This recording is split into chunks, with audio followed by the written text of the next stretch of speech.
state registry of homeschooled children. The move comes after 2 Detroit children who were homeschooled were murdered and their bodies found in a freezer. 24-hour News 8's Danny Carlson is speaking to a parent who homeschools, who thinks that people like her and her kids are being targeted with bills like this one. Yeah, that's exactly right, Sue. If this legislation becomes law, another part of it outside of that registry that you mentioned is that kids who are homeschooled would have to check in twice a year with a specific person within the community, someone like a school teacher or a social worker like you might find here at DHS. It was a really hard decision because it was my elementary school with some of the teachers that I had that got me off to such a great start. But Jessica Sayer says she and her husband made the choice to homeschool their 3 kids, and it's just that, her choice.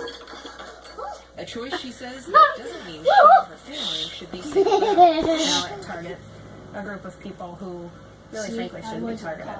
The proposed legislation is directly inspired by the deaths of 2 children in Detroit who were allegedly murdered by their mom and their bodies put in a freezer. It aims to prevent tragedies like that one and others, like the 2008 death of Centerville teen Callista Springer, who died in a fire while chained to her bed.